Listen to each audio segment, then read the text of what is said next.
In this episode, we'll be talking about end-time prophecies of the Bible and events leading up to the end. So welcome back, guys, to another episode. My name is Leroy Kenton, filming from quarantine headquarters, aka my bedroom. And before I jump into this episode, just letting you know that I've been getting a lot of requests from people to share more about the Christian view of prophecies and the end times and things like that. So I've listened, I saw your comments, and here are 10 surprising end time prophecies in the Bible. So let's just jump into it right now. Starting at number 10, we have the return of Jesus. So in the book of Matthew, chapter 24, verses 29 to 31, as well as other places in the New Testament, the words of Jesus are recorded about 2,000 years ago that he will return in the future to judge the living and judge the dead.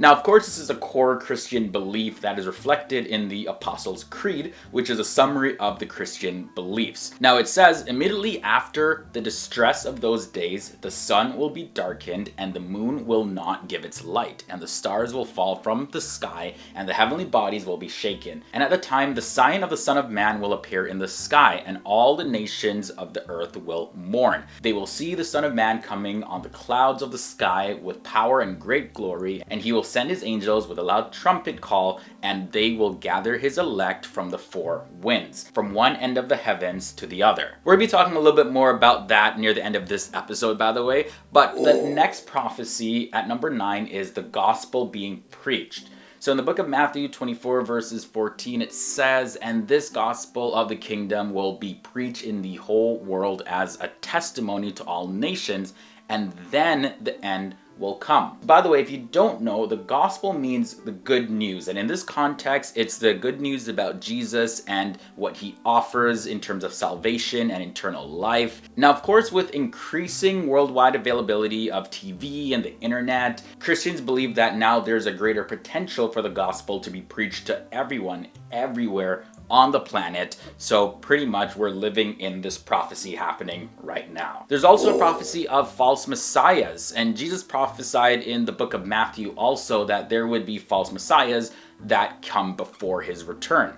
So in Matthew 24 verses 23 to 25, we see the following statement. And at that time, if anyone says to you, look, here is the Christ, or there he is, do not believe it. For false Christs and false prophets will appear and perform great signs and miracles to deceive even the elect, if that were possible. See, I have told you ahead of time. There's also a mention of an unequalled destruction and a time of suffering. So it's prophesied that yes, this is actually going to be a real time. People are going to be suffering a lot. Now, many people have offered their different interpretations and opinions on this prophecy, and some claim that this has already happened or is currently happening or is still going to happen in the future.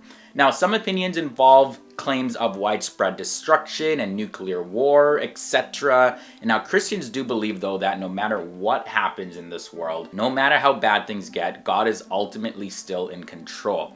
And we find in the book of Matthew, again, in chapter 24, verses 21 and 22, it says, for then there will be a great distress unequaled from the beginning of the world until now, and never to be equaled again. If those days had not been cut short, no one would survive, but for the sake of the elect, those days will be shortened. Another very interesting prophecy that takes us into the book of Luke of the New Testament is the destruction that will happen in Jerusalem. So in the book of Luke, in chronological order, that is the third gospel, specifically in chapter 21, verses 23 to 24, it says, how dreadful it will be in those days for pregnant women and nursing mothers. There will be great distress in the land and wrath against this people. They will fall by the sword and will be taken as prisoners to all nations. Now Jerusalem will be trampled on by the Gentiles until the times of the Gentiles are fulfilled. So we see here in the Bible that Jesus prophesied that the Gentiles, which is pretty much another word for non-Jews, would actually trample upon Jerusalem until the end of times.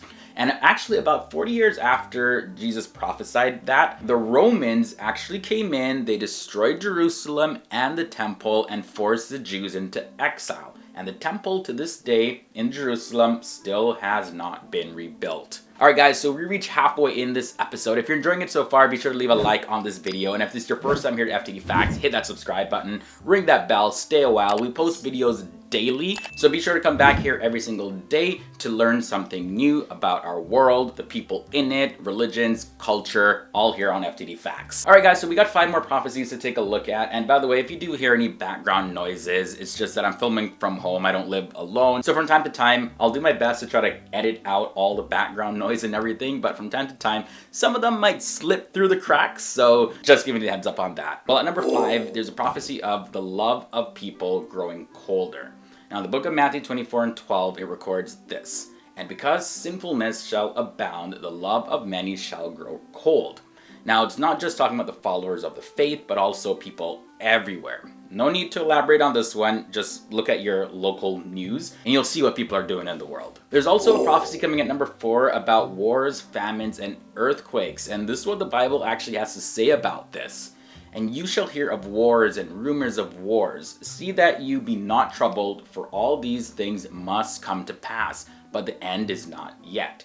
For nation shall rise against nation, and kingdom against kingdom, and there shall be great famines and pestilence and earthquakes in diverse places.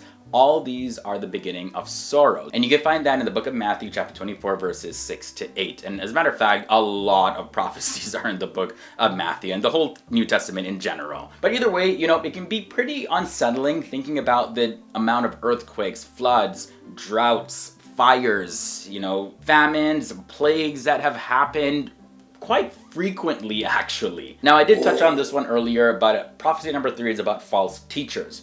Now, there are many men who will not listen or obey the truth, whatever that truth is. And this prophecy is specifically talking about false teachers. Those people that promote lies to actually deceive people, which is actually their intention. This is not necessarily referring to people who are simply just ignorant, but either way, for whatever reason, people out there are purposely going to promote lies. Prophecy number 2 in this episode is a 7-headed wild beast. Now, this wild beast with 7 heads is introduced in the book of Revelation, which is actually the last book in the Bible. And it actually represents a world political system.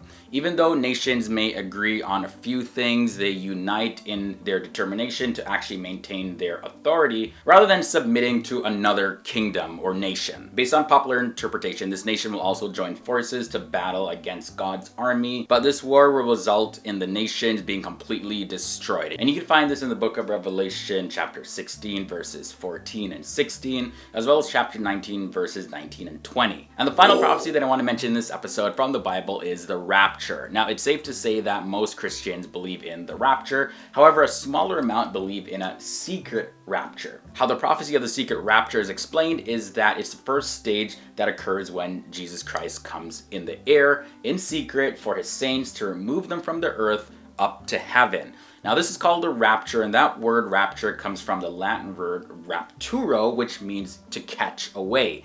Now, the belief of the secret rapture is supported by various biblical texts. For example, in the book of Genesis 5 verses 24, we see Enoch, and also in the book of Hebrews 11 and 5, Enoch is mentioned. And also the prophet Elijah in the book of 2 Kings chapter 2 verses 1 and 11.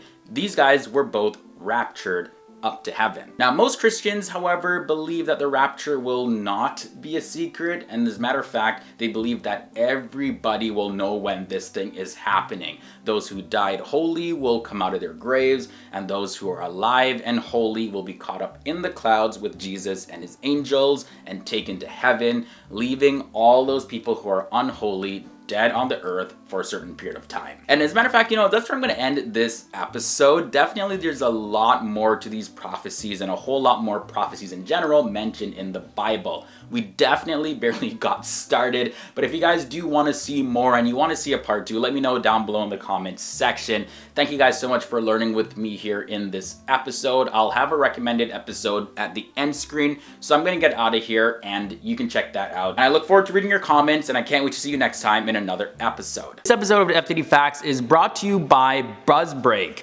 Buzzbreak is a news app that allows you to earn cash easily and quickly by doing what you're doing online anyways, like reading the latest news articles and watching YouTube videos. It's literally that simple. Simply open up the app, choose a category, and earn points instantly for watching the videos and reading the posts. And then you can redeem those points for cash. Open up the Wallet tab, select Cash Out, and choose PayPal or another available payment method. The link is below in the video description section where you can download Buzzbreak, and if you use my referral code, you'll get a bonus 4,500 points. Download Buzzbreak today. Again, the link is down below where you can start earning cash for doing exactly what you're doing right now, watching your favorite videos and more.